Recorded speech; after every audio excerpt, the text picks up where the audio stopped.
The kingdom of Umorisa, once vibrant and filled with song, began to grow silent.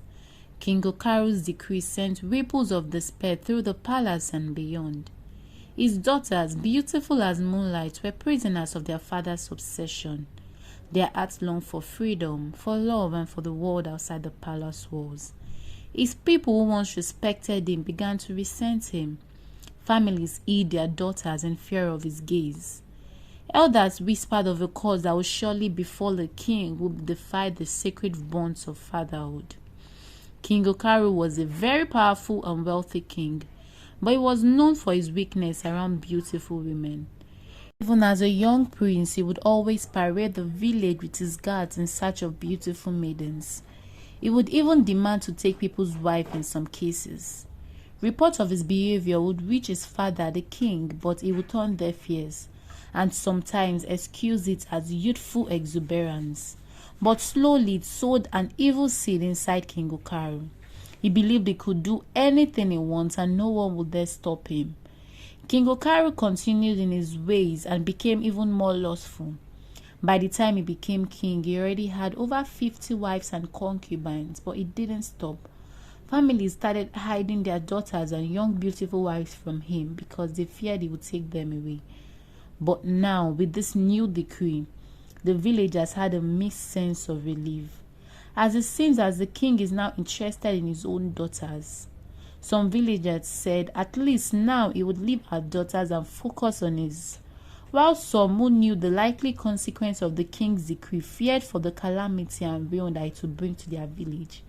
The princesses are of marriageable ages, and as expected, suitors from within the village and away started visiting the palace to ask for their hands in marriage. But the king kept turning them down, even suitors from reputable families and royal household. He kept turning down their proposals, saying, "None of you are befitting for my beautiful princesses." One fateful evening, Mira, Okaru's most cherished daughter, went to him to beg him to accept the proposal of her lover, Prince Kene, who had been to the palace few days ago to ask for her hand.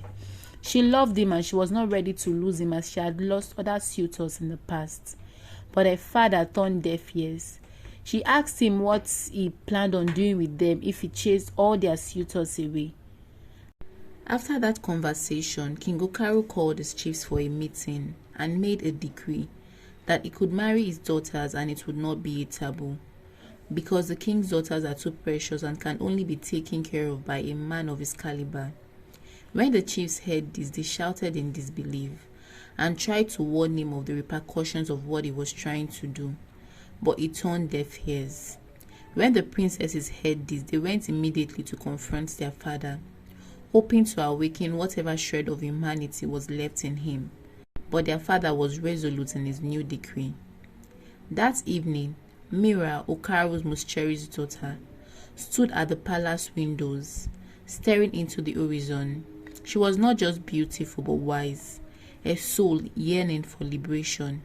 Mira had a vision.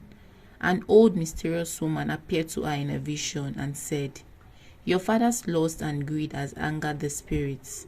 The land will dry up and the kingdom will crumble, unless he repents and frees you and your sisters." Mira confided in her sisters, who shared the same longing for a solution.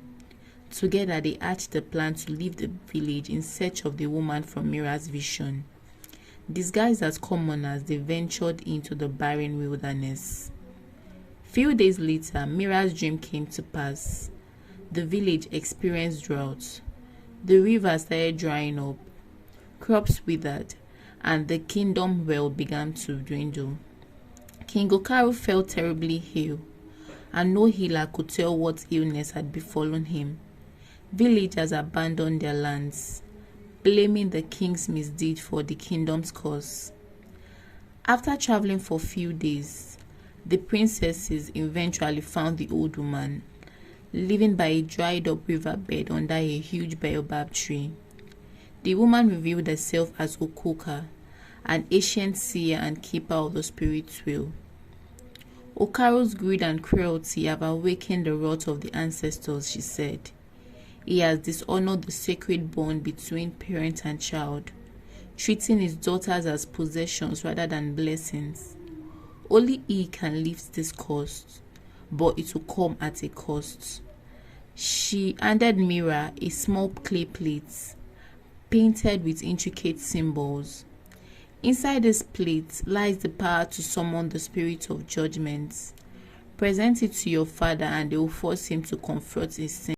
Mira and her sisters thanked Okoka and began their journey back to the village. They traveled for days and eventually got back to the village. To their greatest surprise, the village looked so different. Crops were withered, people looked pale and sickly due to the lack of water and fresh food. The once prosperous and bubbly village looked like a shadow of itself. They made their way back to the palace, and it looked deserted. Very few servants and guards were still around, and most of their father's concubines already left the palace. They made their way to their father's chambers. Immediately they stepped in, a strange, horrible smell hit them, and they ran out. Only Mira stayed. Withstanding the pungent smell, she made her way to her father's bedside. He was so pale and very sickly. She sat by his bed and spoke to him. He could barely open his eyes and couldn't sit up. She spoke to him about their journey and findings. King Okaru cried as he listened to his daughter. He asked for forgiveness and retracted his decree. She handed him the clay plates, and as soon as she placed the plates on his hands, he felt a divine wind fill the room and spread out to the entire palace and village. The king miraculously felt better, but he lost his sight. He couldn't see again, but he accepted it as a small price to pay for the atrocity he was about to commit. The suffering he brought upon his village, and also as a way to defeat his weakness. He said, "If I can't see beautiful women, then I cannot want to have them."